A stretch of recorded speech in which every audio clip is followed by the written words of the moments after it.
So much for dedicating my next episode to one article because I was really, excited for doing that. Then, Vegas had to do what the hell was that and fire their head coach. We'll get into that a little bit. I guess talk about this athletic article I want to talk about. We'll keep talking about that at 6 o'clock. Dude, there's not enough time in the day sometimes. Let's just run the damn intro already, shall we?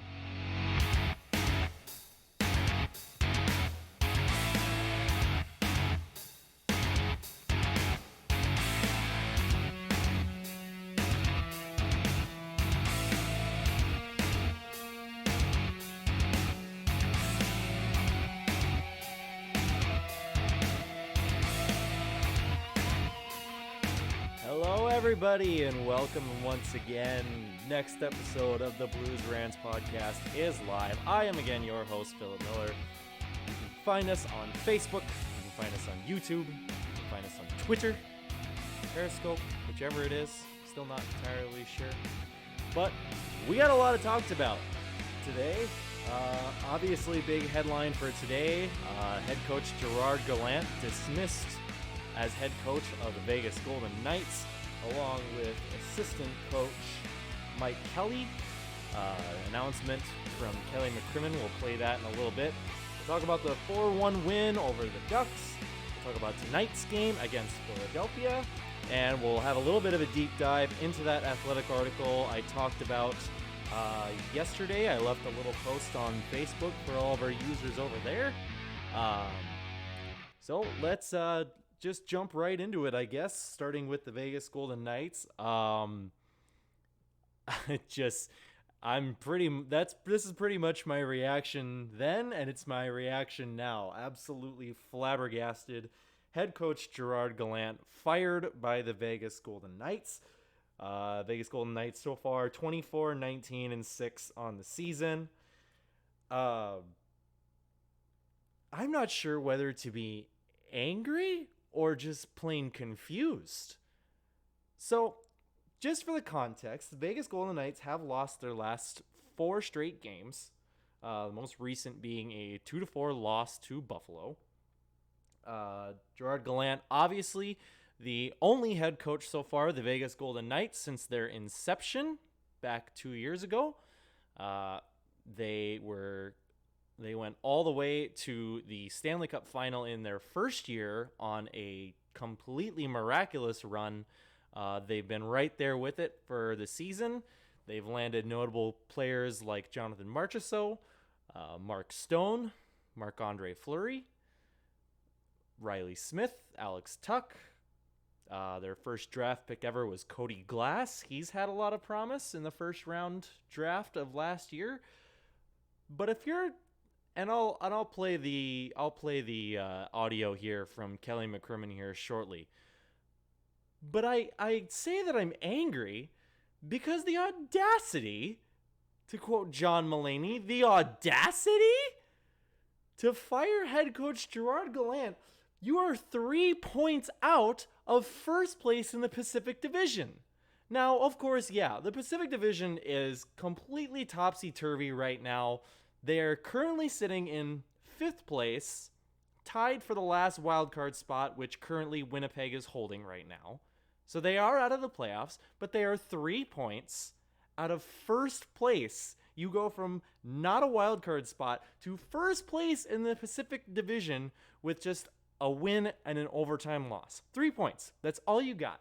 What in the world is Kelly McCrimmon thinking of by firing this head coach, who, by the way, got you to the Cup final in your first year?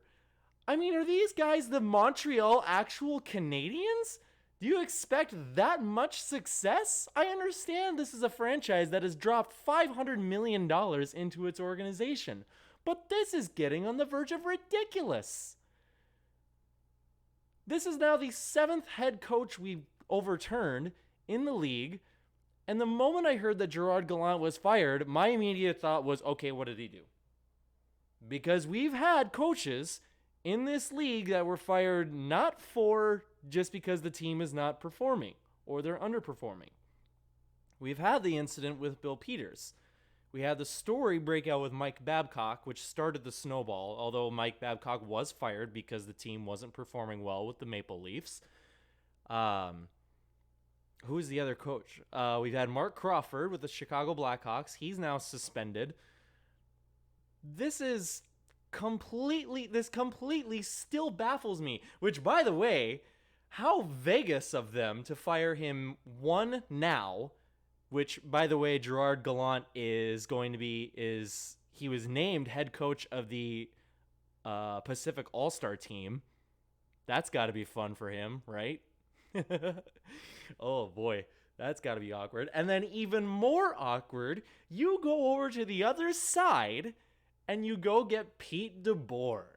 I love this from Vegas only for the reason of what happened last year. Now, if anybody's not familiar, Pete DeBoer, head coach of the San Jose Sharks, was relieved 35 days ago by the team. Obviously, Vegas and San Jose had that brilliant 7-game series in the first round, but Vegas, of course, got screwed. They got screwed. It was a bad call.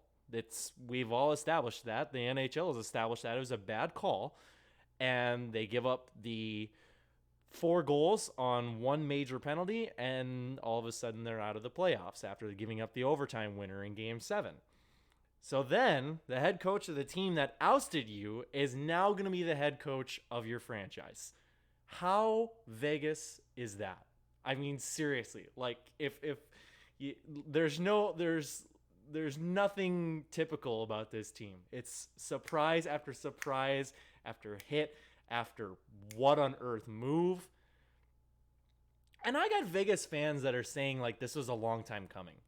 I also have Vegas fans saying that Mark Stone is not a good player. Guys, Mark Stone is not going to put in 50 goals like Ovechkin, but he does so many of the right things in both his zone and the offensive zone. You guys do not realize how good of a player you have over there in Mark Stone. He is good. Don't for a moment tell me that that contract is overrated, because it's still pretty good for right now.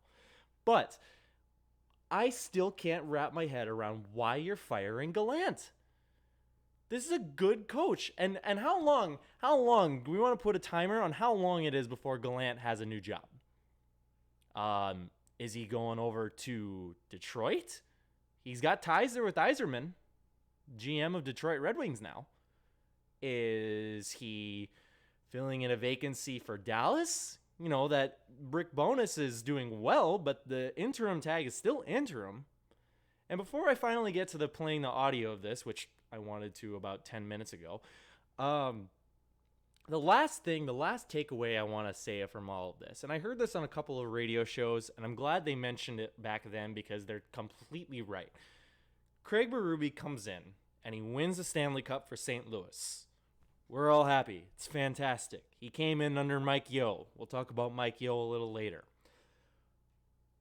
But Craig Berube, for what it's worth, has been the absolute death of NHL coaches right now. And he's been the shining solution, if you will, for general managers. Because now, if a team is underperforming, if you have a team like the Golden Knights, who, yes, I'll admit they're underperforming. Like I said, 24, 19, and 6 right now. They have a collective 900 save percentage between, I believe Garrett Sparks has played a game, Malcolm Subban's really their backup, and of course Marc-Andre Fleury as the starter. But all the same, they still have a 900 save percentage, which is like the go-to for evaluating coaches now, I guess. Is, okay, well, what's their save percentage? You have Pete DeBoer. They were at like a 897 when he got fired. You look at New Jersey. New Jersey couldn't get a good goaltender to save their life right now, even though Mackenzie Blackwood still has some promise. But with Coach Craig Berube, he takes over from Mike Yeo. Obviously, the Blues have a astronomical, once-in-a-lifetime run, and they go on and win the Stanley Cup. Now, every single general manager, every single one, now has the excuse to say, well, the team's underperforming, so now we can point to the coach. that happened with Toronto. It's now happened with Vegas. It's happening with Nashville. Peter Laviolette just got fired. I don't want to say that it's really a bad or a good thing. I think there's still a lot of accountability that needs to be held to these players. Now, I'll admit, the Vegas players have not probably been up to par for the last, 15, 20 games. And obviously a 4-game losing skid is a pretty open reminder. But I'll play the audio here from Kelly McCrimmon. I'll only play like a couple minutes of it. Let me know what you guys think. I've announced this morning that we relieved head coach Gerard Gallant and assistant coach Mike Kelly from their coaching duties with our team. We would like to thank both men for their contributions during their time here. Together, we shared some real special moments over the course of their time as coaches. We'd also at this time like to welcome Peter DeBoer as the next coach of the hockey club. We're excited with the skill set that he brings to this job, what he can do for our team. With respect to what was behind the decision, as a manager, sometimes you have a feeling that something isn't the way you need it to be or want it to be. We feel we've underperformed a little bit, and certainly that's not to pile out at the feet of Mike and Gerard, but sometimes you feel a change is needed. So that was what went into the decision. Like anything we do, we try to do what we genuinely believe is in the best interests of the Golden Knights organization, and that's what we've done in this case. Okay, so I can give him a little credit there for getting a gut feeling. A 4-game losing skid, a bit of a gut feeling. With some of the roster that you have, maybe something like a 24-19-6, maybe a bit of a gut feeling. But this franchise is 3 years old, not even. What is your standard? You know how expansion team, you guys have a golden egg in expansion franchises. You know how the Blues did? They only got to the Stanley Cup final because the playoff bracket was completely broken back then, and we just got shoveled, just hogwashed by whichever other team was on the other side, because those were the original 6 teams. Have you seen the Washington Capitals of 1970s? Have you seen their numbers they literally hold the record for the worst goal differential. I'm not kidding you. It's like negative 260. That's not hyperbole. Look that up. They have the league record for worst differential of a single season. I know we're talking bad on Detroit right now. They were astronomically terrible. Every game was like a 12-1, 10-1, 8-1 blowout. I think they won 9 games that year. They didn't even win 10. Vegas is 3 years old. They've already gone to the freaking Stanley Cup final. Toronto hasn't won a playoff round since 2003. I have no idea what exactly their basis is for in terms of success as a franchise, but that's pretty ridiculously high. And I gotta think that, okay, Pete DeBoer, you're now on the clock. He's a good coach. He was a great coach for San Jose. Brought San Jose to the playoffs every single year that he was there. Brought them to the Cup final back in 2016. Yes, 2016. But now he's on the hot seat. And apparently just as much as so many other NHL coaches are. Like, if you got a team that's 24-19-6 and you get let go, what does that say for everybody else? We have 7 head coaches now that are gone, and I still can't believe that none of them are named Bruce Boudreau of the Minnesota Wild. I really can't. I thought Brucey was one of the first guys out. I thought John Hines would be a close second. Turns out John Hines was I've lost count now. The fifth head coach let go this year. 7 head coaches. We are barely halfway through the season. 7 of 31. I want to see how far in this audio goes for the Kelly McCrimmon interview. Again, general manager of the Vegas Golden Knights, speaking on the firing of head coach Gerard Gallant. Here's more of that audio.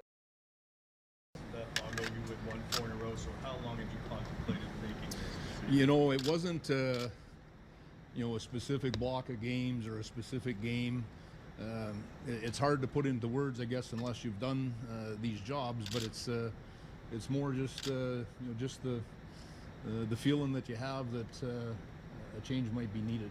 And I wish I could be more specific than that, but that's really how we felt. We thought about this a lot. It certainly wasn't something that we did in haste or something that we did based on, as you touched on, the recent 4 games. It was a decision that was arrived at over time. Okay, I'm going to freeze it right there. This is a decision that you guys have thought about. It wasn't a decision over the last 4 losses. You have a 4-2 against Buffalo, 3-0 shutout against Columbus, 5-2 loss against the Kings. Okay, that one's actually bad. 4-3 loss against the Penguins, who are the hottest team in the league right now. Okay there, Kelly. Okay, yeah, you can say that, but remember the ink's barely been dry on DeBoer's firing. Like I said, it's been 35 days since DeBoer's been let go. I really am questioning how much thought you have put into it, but I'm willing to take it for right now. That'll probably be all the audio I play for that. Again, if you're just tuning in, Gerard Gallant fired earlier this morning. I want to say about 10 a.m. Central Time. Gerard Gallant fired as head coach of the Las Vegas Golden Knights. Former San Jose Sharks head coach Pete DeBoer will take his place.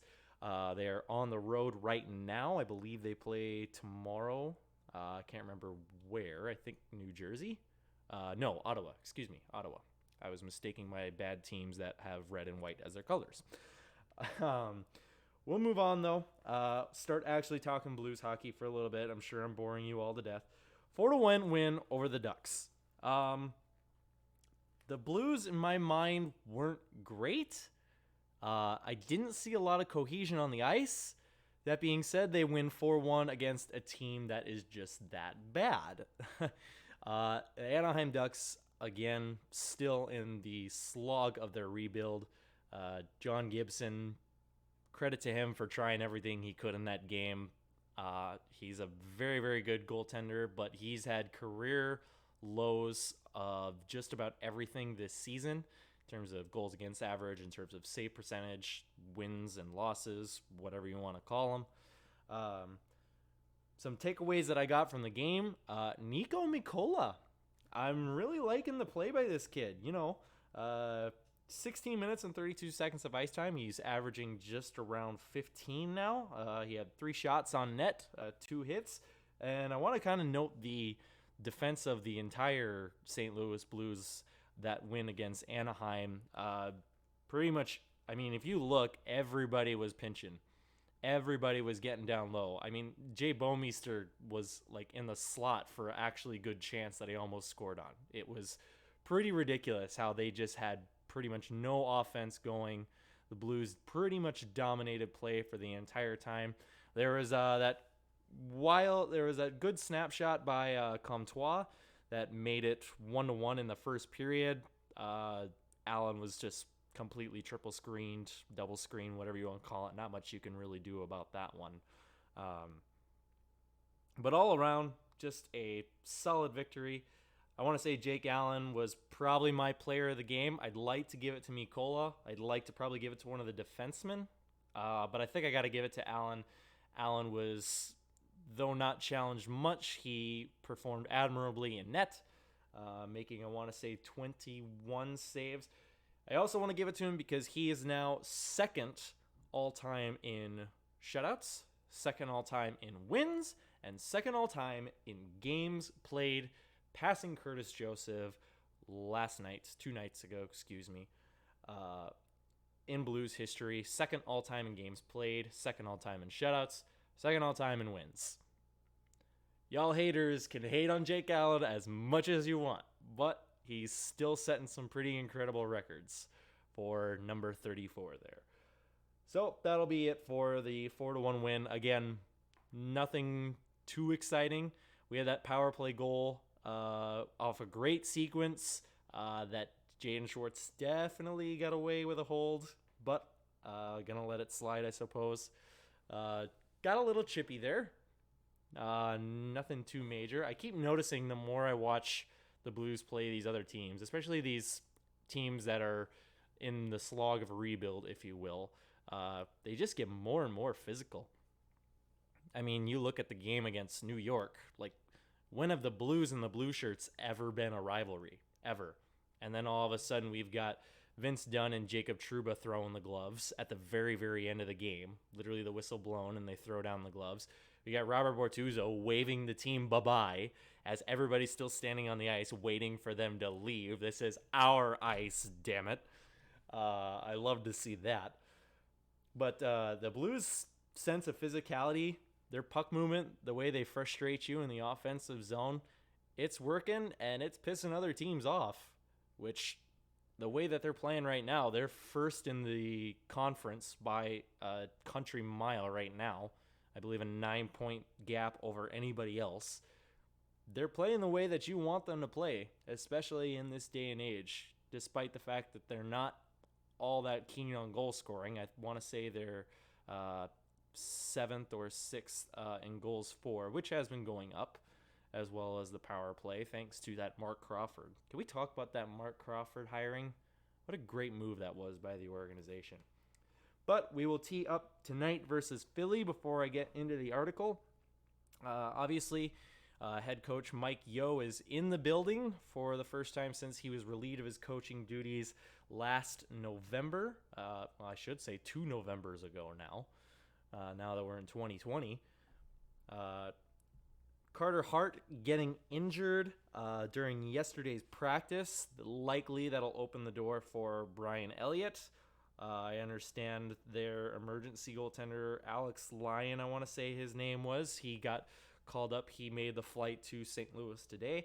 In the final 5th game of this 5-game homestand for the Blues, they could set a record tonight. 10 straight wins at home. If they get a win, that sets a franchise record not touched since, I want to say, the early 90s, if I recall seeing that correctly. Again, no Carter Hart in net. Brian Elliott, not good numbers this year. .896 save percentage. He has a 3.16 goals against. Even strength save percentage is an .878. In all qualified goaltenders, he is tied for 50th. That's one of the big keys to my game tonight. My advice to the Blues, if I were to give any, Philadelphia's numbers as a team, kind of right down the middle. Goals for, 13th. Goals against, 14th. One thing I will say, a big key to the game, shots against, they are the stingiest. First in the league, they only allow an average of 29 shots per game. That's my first key to the game here. Get pucks on net. You keep getting pucks on net. Hammer away. Don't let the defenders get in the way like Matt Niskanen or Justin Braun. Justin Braun leads the league in block shots with 59. Get pucks to the net on Brian Elliott. They'll go in. Despite what you think about any PDO numbers or anything like that. Next thing, Flyers, not real confident as of right now. They are 3-5-1 in their last 9. Only one of those wins in regulation. All 3 of those wins, 1-goal games against their opposition, including, how about that shootout? How about Brad Marchand flubbing up that shootout? I love it. I love it. I love it. I love it. I'll say it again. I love it. That was also just a baffling play, and you knew he knew he screwed up, like, because he touches the puck and then he skates off. He just keeps skating. Like, nope, that's it. That's the game. We're done here. Crazy way to end a hockey game. Glad to see the Bruins going down at any time. if I don't stop voice cracking here for a second. Another key to the game, just stay focused. Play the same way that you've been playing all season long. It's been working. Just play a decent game in all three zones, and I think you'll be just fine. Face-off dot. Be sure to be sharp in the face-off dot. You've got three guys, Sean Couturier, Claude Giroux, Kevin Hayes, all in the top 50 for face-off percentages. They got a very good team of face-off centers there. Of course, you've got a guy like Ryan O'Reilly who's sitting number 1, so that'll be obviously a plus for us. But be sure to be winning those face-offs in whatever zone that they come in. Stay focused in all three of them, and get physical. Not a whole lot of physicality, not a lot of hitting from the Philadelphia teams. Matt Niskanen leads the team with 85 hits. That's less than Jacob Delarose. That's less than Ivan Barbashev. Now, okay, maybe some apples and oranges conversation there, but you've got one guy with 85 hits, and it's less than a depth player like Barbashev or a depth guy like Jacob Delarose. That physicality is what's defined the Blues for the last year and a half. I think you stick with that procedure, you'll get by these guys just fine. So pucks on net, stay physical, stay focused, win the face-off dot, and get a couple of goals. So again, Philadelphia only 3-5-1 in their last 9. All three of them were 1-goal games. Get a 2-0 lead on them. Get a 3-0 lead. I don't see much of a retort from them. That'll be all for teeing up the game tonight against Philadelphia, which puck drop in approximately an hour. It'll be on NBC Sports Network for any of you wanting to tune in at home. It will not be on Fox Sports Midwest. It'll be on national TV, NBCSN for some good old Wednesday night hockey. You can still listen on the radio side at ESPN 101.1. You can follow us on Twitter for play-by-play updates as well as goal reel highlights. And so now that we've got all that out of the way, I wanted to go into this deep dive like I shared on Facebook for this Athletic article on the one and only Mike Yeo. I got to turn on my light here, put on my reading glasses. I don't actually have reading glasses. Very funny, all of you. So not very often does a guy like Jeremy Rutherford of The Athletic post a really solid article. Of course, the past summer has been kind of an open jump shot for him because he just has been able to write on all the success of the Stanley Cup champions and their storylines and things of that nature. But I did have to turn my eye when I looked on The Athletic the other day and I see he's got a full-on, in-depth conversation with former head coach Mike Yeo, who will be in the building for the first time since getting fired from the Blues back in November of 2018. And again, if none of you are subscribed to The Athletic, fix it. The Athletic is a fantastic source for all things sports. You want NHL, you want MLB, you want NCAA, you want MMA, you want NASCAR. They've got it all. And they've got very, very talented writers, especially here in St. Louis. A guy like Jeremy Rutherford, guys like Sean Tierney of chartinghockey.com. Be sure to check that page out. Wonderful stuff if you're a stat head like I am in terms of expected goals for, in terms of Corsi numbers, in terms of luck versus fun. All sorts of great stuff you can get from The Athletic. It's a low price for yearly subscription to The Athletic. You get everything you could want to possibly know about sports.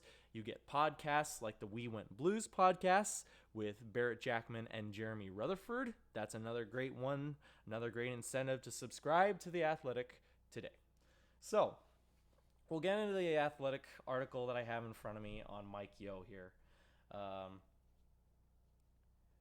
I'll just jump right into a section right here. Finally, last week, 14 months after he was fired, Yeo, now an assistant coach on Alain Vigneault's staff in Philadelphia, agreed to sit down. He invited the Athletic to the Flyers' practice facility, led the way back to a quiet film room, and picked out a couple of cozy theater-style seats in the front row. "I'm ready to talk," Yeo said.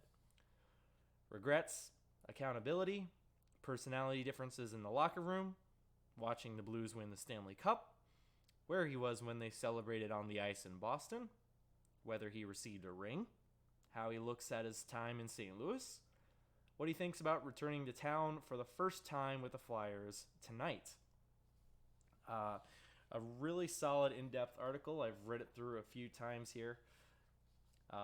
Yo says, I spent a fair amount of time doing that stuff as far as finger pointing and looking for blaming assignments. I've also been a guy that will look in the mirror, and the more I did that, the more I've sort of had time to reflect, and there are a number of things that I have regrets about. I've spent a lot of time having regrets, let's put it that way, and thinking about some of the mistakes that I've made. There are 4 that Yo puts above all others. 1, not pushing the team hard enough in 2017-18, the season before he got fired. 2, not handling the high expectations in the 2018-19 season well enough. 3, changing his coaching philosophy to boost goal scoring in 2018-19. And 4, getting away from being himself, which I found a really interesting one. Easiest criticism of the Blues' failures under Yo was to point that the team having the NHL's best offseason in 2018 and starting the 18-19 season with a 7-9-3 record before his firing. Even those who were giving Yo the benefit of the doubt because of the many new faces on the roster, Ryan O'Reilly, David Perron, Tyler Bozak, Pat Maroon, were aware that he might not be the right guy. But Yo points out that his problems preceded that. After he was promoted to replace Ken Hitchcock and led the Blues to the second round of the playoffs in 16-17, the club got off to a great start in 17-18 and was second place in the Western Conference after a 6-1 win over Detroit on December 9th. But Jaden Schwartz, a key cog, was lost to a broken foot in that game, and the Blues went 24-24-4 in the final 52 games and missed the playoffs by 1 point. I would say a lot of damage was done personally for me that year. I think part of what did me in with my time in St. Louis is when we started to struggle, I was sort of having the thought process that the team was struggling confidence-wise, and that's when I backed off. That was a really interesting point that I personally, this is me just speaking aloud now, ad-libbing, that was a really interesting point that I thought he made in terms of how to deal with the confidence issue. Continuing on, in my opinion now, looking back at it, I should have pushed harder at that time. I think it would have given us a better chance to get into the playoffs. I felt like we lost some games at that time where we could have won. You look at those situations, I think that was some of the damage. He continues on, a lot of my influences come from reading things or going into conferences. You hear a guy like Scotty Bowman talk, you hear successful coaches, and you say, you push when things are going well, and when they aren't, that's when you back off. I think I followed that too literally. I think that I should have pushed a little bit harder and demanded a little bit more at the time. I was a little bit worried about the psyche and the confidence of the team, and I feel like we started to lose our belief. We started to lose our game. That's when I started to push a little bit at the end of the season. I think the timing of how I handled everything was not right. I should have demanded a little more sooner as opposed to trying to be worried about the psyche, the confidence. That was a real learning experience for me. So, take a quick little break from that. Interesting, candid stuff that Mike Yo says in the article. He was really owing it all on him for a lot of the things that went wrong at basically the tail end of the 2017-18 season. Obviously, they missed the playoffs by 1 point against Colorado in that win and you're in last game of the season. Started out with the Blues with an incredible roster, including O'Reilly, Perron, obviously Tarasenko, Schwartz. They were all back. They were all healthy and ready. And then, of course, he goes 7-9-3 to start out the year and gets replaced by Berube. What makes it interesting to me, most of all, is how he attempted to handle it. And I say attempted because obviously it didn't work. He tries to back off when the team's losing confidence, and the result completely backfires, and he only loses more. It was a bit of a gamble that he probably took too literally in listening to good coaches like Hitch, good coaches like Bowman, who've all been here in the past. And just like that, all of a sudden, the Blues are out of the playoffs, and then they're off to one of the worst starts in their history. what's so important to me is how much of that confidence factor can just affect a locker room.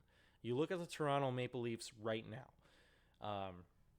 They have kind of, in terms of coaching, I'd say they have almost a polar opposite of what happened in St. Louis. The Blues they had low confidence going into the season, and Mike Yeo didn't really push them all that hard, and it basically backfired on him and didn't go anywhere.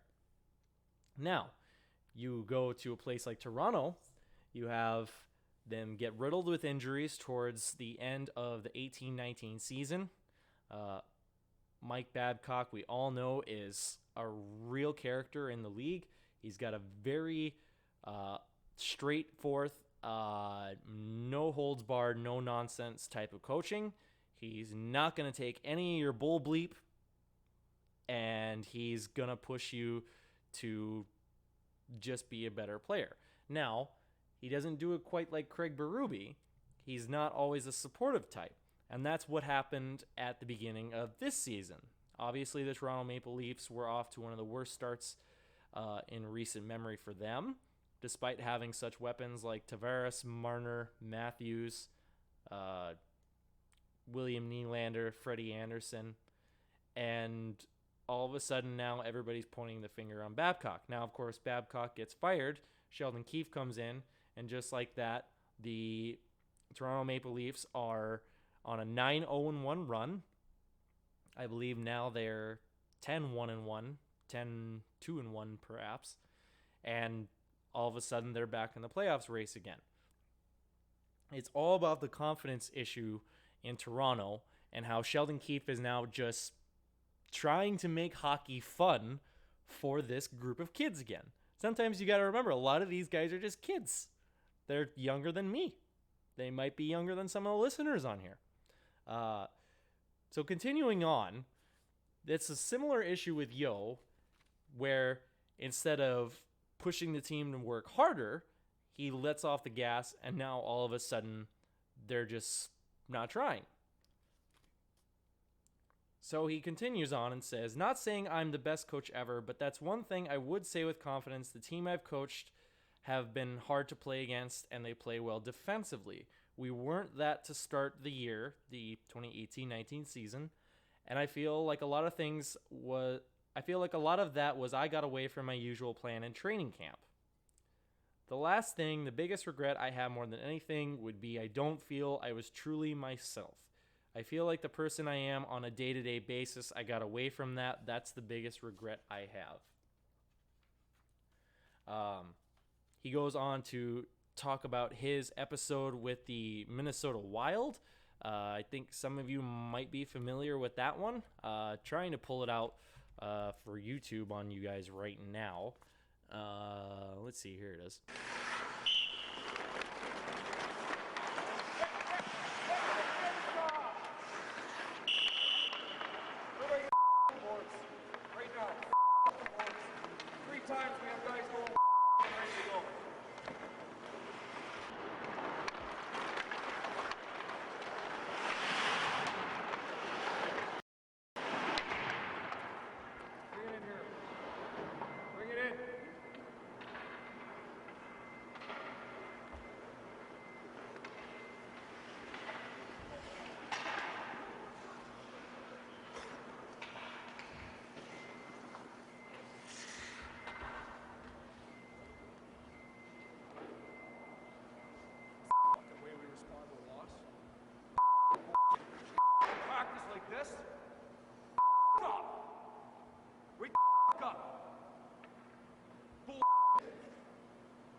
Guys not ready to go?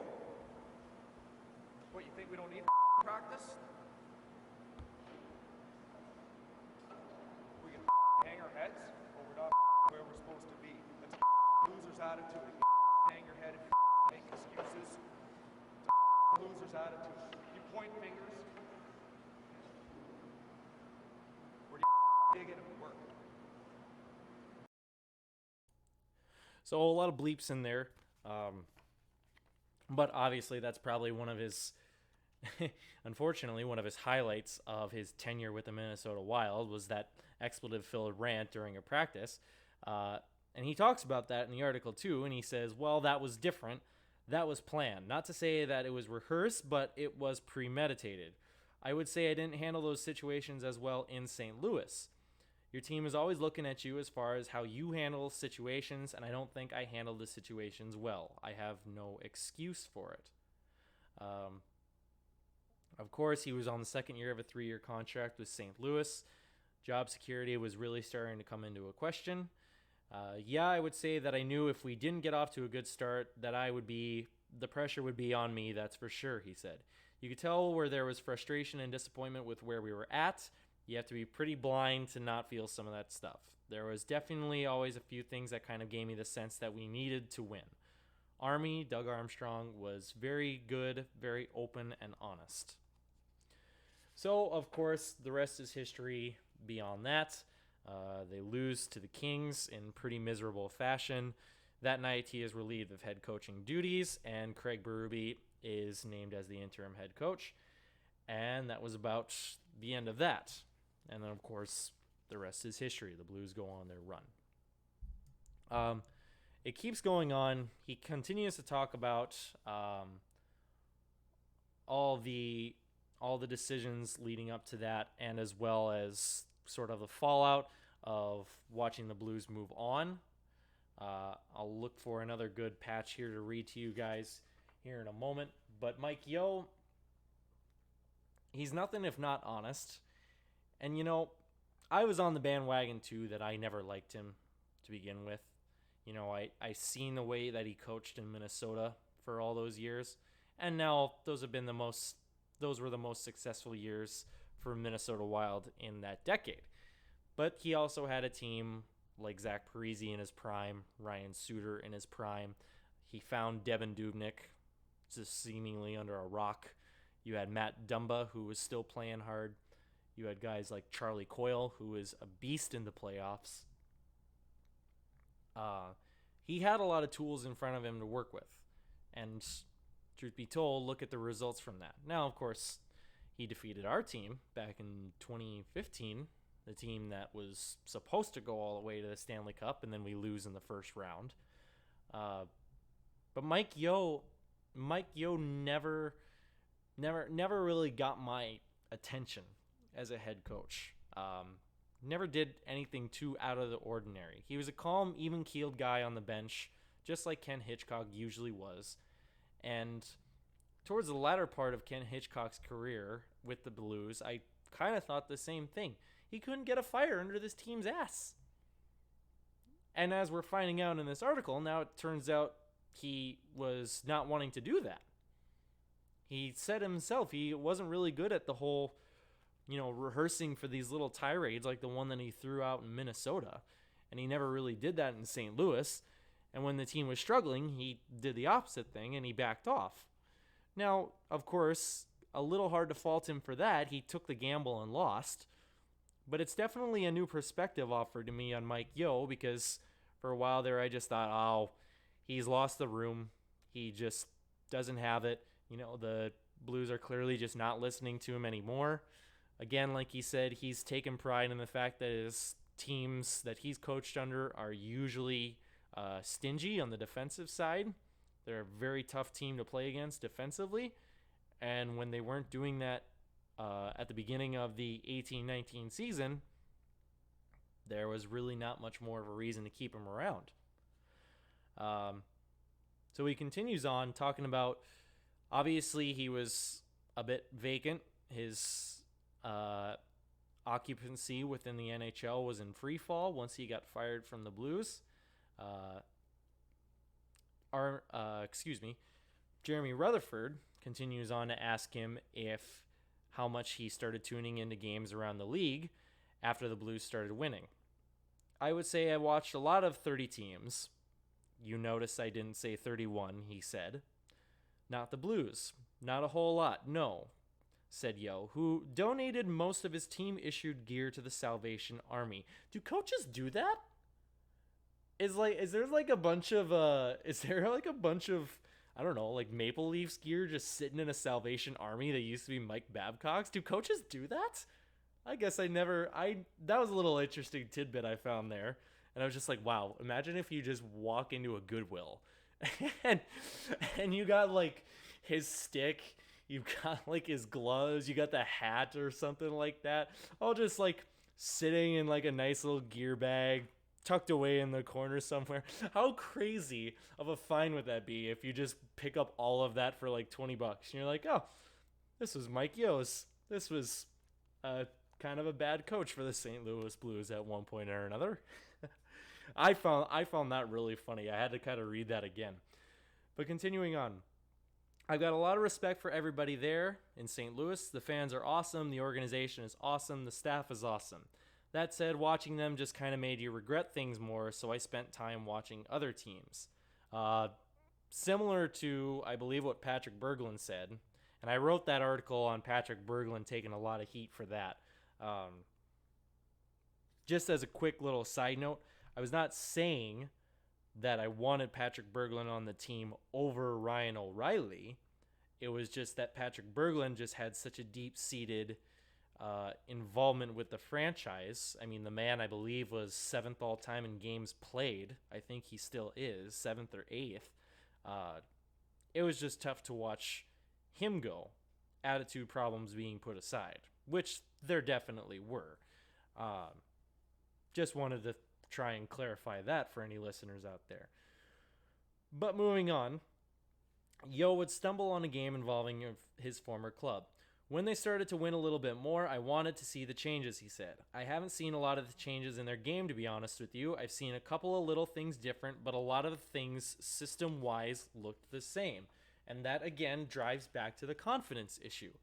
Of course, the tidbit that I think everybody in St. Louis was playing after the disappointing end to the 17-18 season was that Kyle Brodziak bit where he just goes, I think this team's lost their identity. I think they've become fragile. And then obviously that next season he re-signed somewhere else with Edmonton. And of course Carter Hutton did the same thing. He jumped ship. I almost got in trouble there.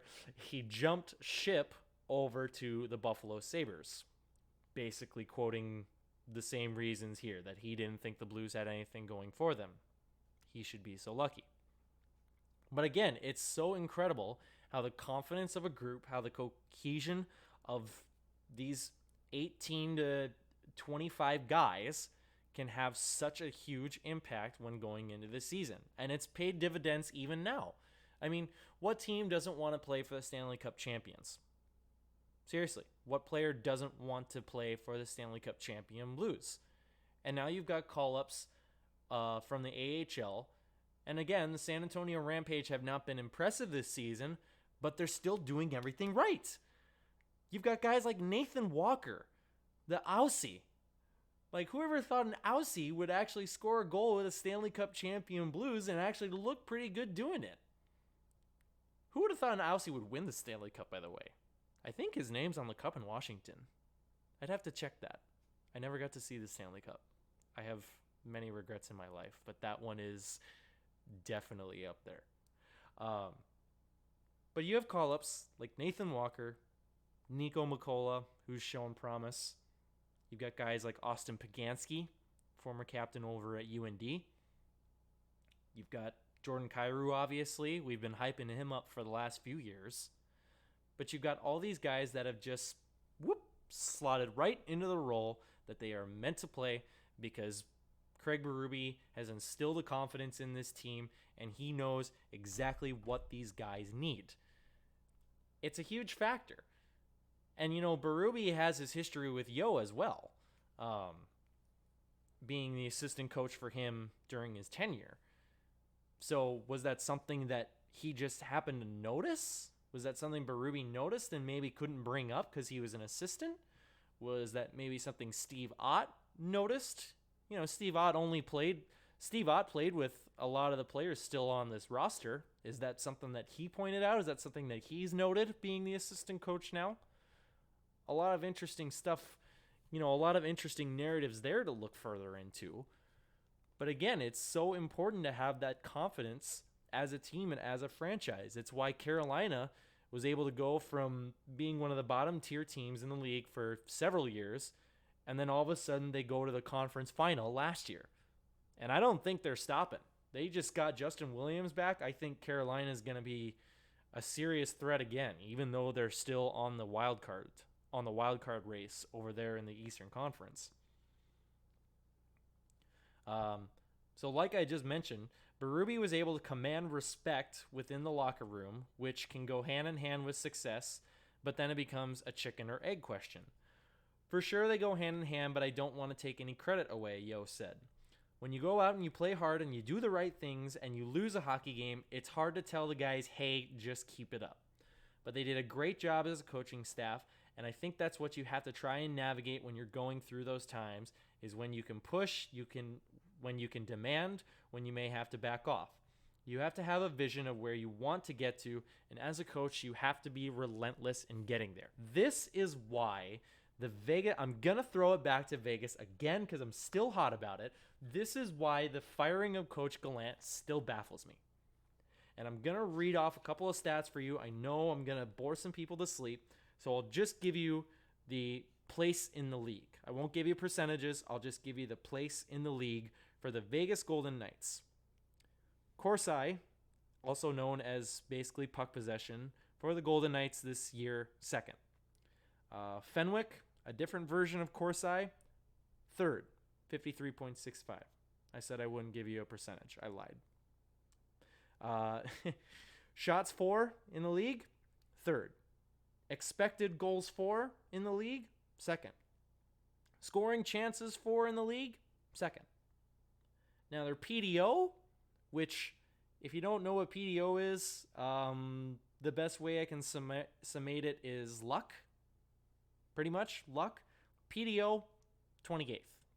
28th out of 31. All those other stats, you've got second or third, and their PDO is 28th.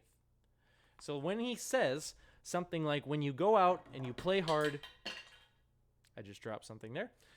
When you go out and you play hard and you do the right things and you lose a hockey game, it's hard to tell the guys, hey, just keep it up. I don't think that's what Gallant was doing in Vegas. I think Gallant was trying to shake things up, but all at the same time, Vegas really has ended losing their identity in the process. If you watch a Vegas Golden Knights game now, they are not as fast as they used to be. They're still an exciting team to watch in terms of some of their chances generated. And again, their numbers have been really solid from an analytics perspective. But if stuff like that happens, sometimes it's difficult to try and direct the finger at the coach, but that's obviously what the Vegas Golden Knights have done. Trying to read on here in the article. This was a funny excerpt I read here. Obviously, the Blues went all the way into the postseason. They go to the Stanley Cup final as I keep confusing Armstrong and Rutherford. I think I keep confusing my bald middle-aged men. Anyways, moving on from that, it became difficult for Yo to avoid the elephant in the room, Jeremy Rutherford writes. Well, it's embarrassing, he said. You're pretty careful about who you let into your private life, and the people that I had around me are very, very good friends, and they knew it was hard for me. But there was that one guy. I did have one person ask me if I had any contacts for tickets against Boston. It was... I can't even say that without laughing a little. It was a text message out of the blue. Somebody that I hadn't talked to in a while. Looking back on it, it's pretty funny. Like, come on, seriously? I mean, that's kind of a garbage move. I'm not going to lie. That is funny, but dude, a little too soon. Like, the scab hasn't even dried on that cut. I didn't respond to that. I thought not responding was more polite than probably what I would have said. Wouldn't we all, Yo? That's just a sewer job right there, man. Who does that? Like, come on. That's just unfair. But anyways, another little tidbit about Yo's life. After the Blues lost 5-1 to the Bruins in Game 6, Yo sent a timely text message to Berube. In 2009, when Yo was an assistant coach on Dan Bilesma's staff in Pittsburgh, the Penguins won Game 6 at home before winning the Cup in Detroit in Game 7. I remember my experience when we won the Cup in Game 7, Yo said. We were kind of a younger team, and I felt like Boston would probably play the experience card against the Blues. So I basically shared one of my experiences with Craig about that situation and wished him luck. He goes on to say, I knew they were going to win. Maybe that's just me saying that, but I really did believe that they were going to win that game. There were mixed emotions for sure, but whether they won Game 7 or not, that didn't change anything for me. It still looked bad for me, and I still had a lot of regrets. Yo was at his home in Minnesota when the Blues celebrated the city's first cup on June 12th. He goes on to talk about his son basically swearing at the TV the entire time that Jordan Binnington stood on his head in that first period, making save after save. But again, an interesting gesture of Yo to text Coach Berube about advice going into the biggest game of the franchise's entire life with that Game 7 against Boston. Actually a pretty generous gesture as well. You would think a man in his situation would just be like, no, I'm probably not even going to watch this, which he didn't. He says in the article he didn't actually watch Game 7. He just heard it via his son. Many have wondered if Yo received a ring from the Blues. Yeah, no, he said. Nor should they, no. Still, how will the what if question ever go away? It probably won't, Yo says. The only way it'll go away is if we bring a Stanley Cup to Philadelphia. Maybe it'll go away if you get another head coaching job down the road and win a cup then, but I'm not sure that I want it to go away. Like I said, it's fuel and it's opportunity to grow. It's painful, but as the pain go away, the lessons stay there. Yo was hired by Philadelphia by GM Chuck Fletcher, who was his GM in Minnesota. He is now an assistant on Alain Vigneault's staff alongside Michael Therrien and former Blue Ian LaPerriere. He says, it's another opportunity to learn from a really successful veteran guy in Vigneault. I love it. I am doing what I love. I love coaching. I enjoy being a head coach, but being an assistant coach is different. There is, I would say, a little bit more of a personal side to it. You spend a little less time talking to your guys and more time talking to the players. Oh, a little bit less time talking to you guys, as in the media, and more time talking to the players, but I enjoy that part of it. I know that AV is the boss, but I give him my feedback. I don't hold back from anything. There's never a day that I will take for granted when you're in the NHL. It's the best league in the world, and you're working with the greatest athletes in the world. I love coming to the rink every day, and whether I'm an assistant coach or a head coach right now, it doesn't matter. I've got the chance to compete for a Stanley Cup, and that's what I'm here for. So, the closing thoughts from him. I'm not happy with the job that I did, but if you look at a player and you look at their career, there's a lot of times where they have a bad year, or maybe they have 2 or 3 years with one particular organization where they weren't the right fit. It didn't quite work out, and when they go somewhere else and have success. I'm 46 years old. I'm in a great spot right now, and I know that my best coaching years are ahead of me. I don't want to say that I'm over it, but I'm in a better place. That's for sure. That is where the article ends. Great stuff to hear from former head coach of the Blues, Mike Yeo, as he enters into what is now Enterprise Center for the first time since he was fired back in 2018. If you have been joining us, that was Jeremy Rutherford's article, his in-depth interview with Mike Yeo, speaking on his time with St. Louis for the first time since he was fired. I love it, man. Again, I was probably unnecessarily harsh on him at the time of his firing, as I'm sure were a lot of us. I love hearing that perspective on it. We have to remember sometimes that not every coach is Scotty Actual Bowman or Joel Actual Quenneville. And we also have to remember that these guys are just human. You know, we humans still make mistakes.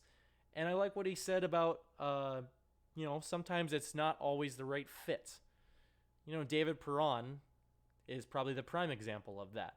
Went over to Edmonton, played there very well for a little bit. Went over to Pittsburgh, went to Anaheim. That didn't work out either. A lot of you guys probably didn't know that David Perron was an Anaheim Duck for a while. Shame on you for not reading my article. But David Perron comes back to St. Louis for the third stint, and we hope the final stint. We hope he retires with St. Louis, and he's literally been the best player on the ice for the Blues. So sometimes it's a matter of finding the right fit. Sometimes it's the matter of having a down year, like Carey Price. Carey Price is having really bad numbers over in Montreal. That goes without saying. You can see some of their records. Even a guy like Marc-Andre Fleury is in a bit of a slump over with Vegas. Again, probably part of the reason that Gallant was let go is their goaltending situation.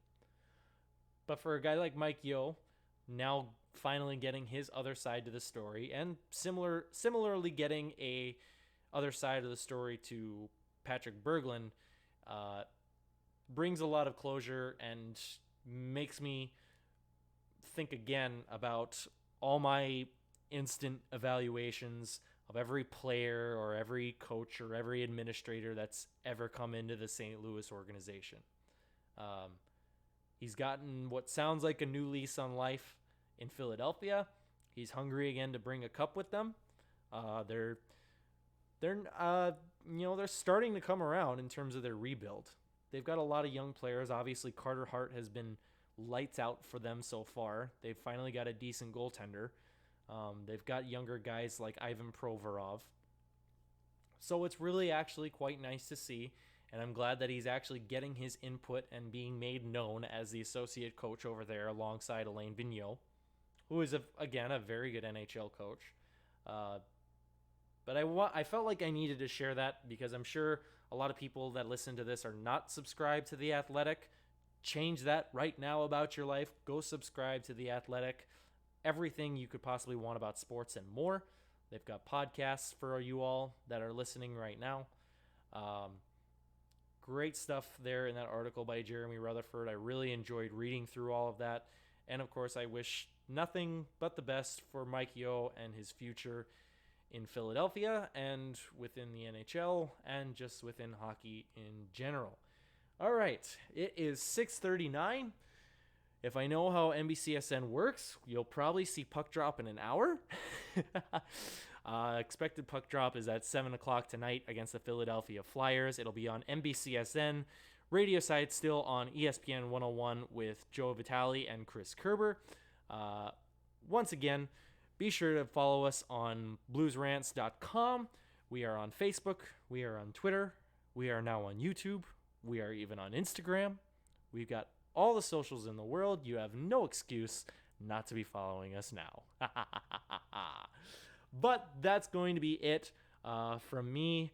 My name, again, has been Philip Miller. You have been listening to the Blues Rants podcast. Hit me up again with those music selections. I need St. Louis bands to be listening to and to be jamming out to and to be playing in the outros. Just like this one, here is the Kendrick Smith Trio again with their track Grooveful. You can find them at in the St. Louis area every single Thursday. That's going to be all for me. Again, this is the Kendrick Smith Trio. My name is Philip Miller. Thank you all very much for tuning in to the Blues Rants podcast. Good night, everybody. Let's go Blues and enjoy the game.